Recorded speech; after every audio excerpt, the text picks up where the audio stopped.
there's been a growing amount of discussion around Legion, also known as David Charles Haller, and how he could eventually fit into the MCU, especially with the mutant saga getting closer. And the more you look at his character, the more it feels like Marvel wouldn't just ignore him, because he's one of those mutants who brings something completely different to the table. His story is complex, his powers are unpredictable, and even though that makes him harder to use, it also makes him perfect for a larger, more layered narrative. Instead of being introduced in a simple way, it makes sense that Marvel would take their time with him, building him up through multiple appearances before giving him a bigger spotlight. The character itself goes all the way back to the comics created by Chris Claremont and Bill Sienkiewicz, and he first showed up around the New Mutants number 25 before making a full appearance in the New Mutants number 26. So from the start, Legion wasn't introduced as a typical hero because his story begins in a very unusual way. Instead of jumping straight into action, he's tied to notes, research, and mystery, which already hints that his character is more psychological than physical, even though his powers are some of the strongest in Marvel. His background is also very different from most mutants because it connects directly to Charles Xavier, one of the most important figures in the X-Men universe. While Xavier was working in a psychiatric facility in Israel, he met Gabriel Haller, and they formed a relationship that eventually led to David's birth.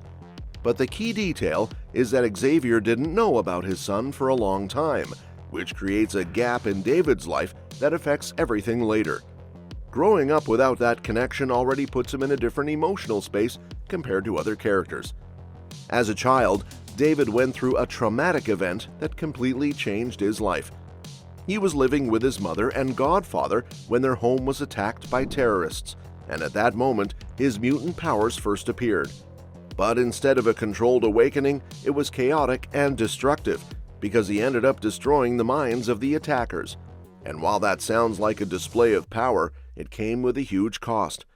During that event, he absorbed the consciousness of one of the attackers, which triggered a chain reaction in his mind. That's where his condition really begins to develop, because his mind couldn't handle everything that happened. He fell into a catatonic state for years, and even after he started to recover, his personality wasn't stable. He developed dissociative identity disorder, which means his mind split into multiple personalities, and each of those personalities carries a different power. So instead of having one clear ability, he has a bunch of them, each tied to a different identity within him. Some of these personalities became more dominant over time, and they each represent a different aspect of his powers and his personality. There's one that controls telepathy, another that uses telekinesis, and another that handles pyrokinetic abilities. But the problem is that they don't always work together. Each personality has its own goals and its own sense of control, which means David himself isn't always in charge of what happens.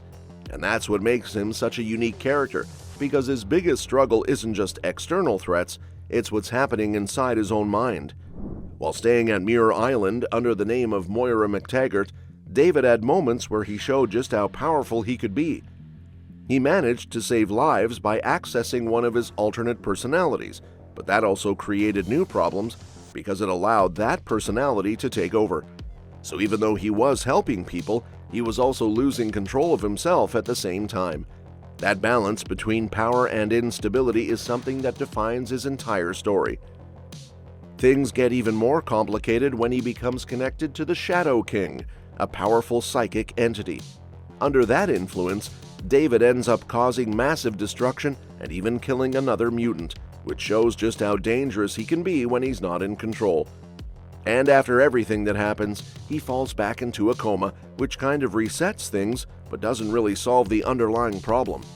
Now, when you look at all of that, it becomes clear why Marvel would need to be careful about how they introduce Legion into the MCU. His story isn't something you can just explain quickly, it needs time to develop. And that's why there are rumors that he could first appear in a smaller role, maybe in something like Doomsday or even Secret Wars. Those kinds of projects already deal with large-scale events and multiple characters, so adding someone like Legion as a mysterious or unstable figure could actually work really well. There's also been talk about casting, especially the idea of Bill Skarsgård taking on the role. Even though it's just a rumor, it's one that keeps coming up because it fits the character in an interesting way. Skarsgård has experience playing intense and unpredictable roles, so he could bring that same energy to Legion. Because this isn't a character who stays calm or consistent, he shifts constantly, and the actor needs to capture that. If Marvel does introduce him in something like Avengers Doomsday, it could be as a wild card character, someone who isn't fully understood by the other heroes. He could appear briefly, maybe showing just a glimpse of his powers, which would leave people wondering what he's capable of. And then, in Secret Wars, they could expand on that, showing different versions or variants of him, because the multiverse concept allows for that kind of exploration. That idea of variants actually works really well for Legion, because his entire concept is already built around multiple identities. So even though variants are usually separate versions of a character, Legion could blur that line because his personalities already act like different versions of himself, and that gives Marvel a chance to do something creative with the character, even though it might be complicated. Another strong possibility is that he becomes part of the upcoming mutant saga more directly. Once mutants are fully introduced, Marvel will need characters who stand out, and Legion definitely does that. He could also appear alongside other mutants, but not necessarily as part of a team, because his nature makes it difficult for him to function in a group. Even in the comics, there was hesitation about placing him in team-based stories, because it can be hard to balance his powers and personality within that structure. Instead of forcing him into a team right away, Marvel could build his story separately. He could have small appearances here and there, slowly developing his character, and then eventually lead into a solo project. That way, by the time he gets his own story, audiences would already understand who he is and why he matters. And that solo project could focus more on his internal struggles rather than just external threats.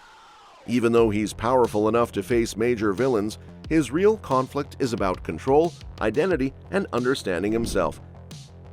That's all we've got to say for today. If you want to stay in the loop with all the latest movie and series news, don't forget to hit that subscribe button and show some love with a thumbs up.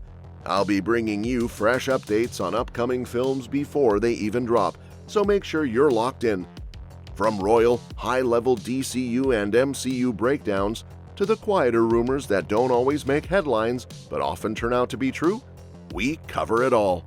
Keep your eyes right here, because if you truly love cinema, this is the channel you need to be watching.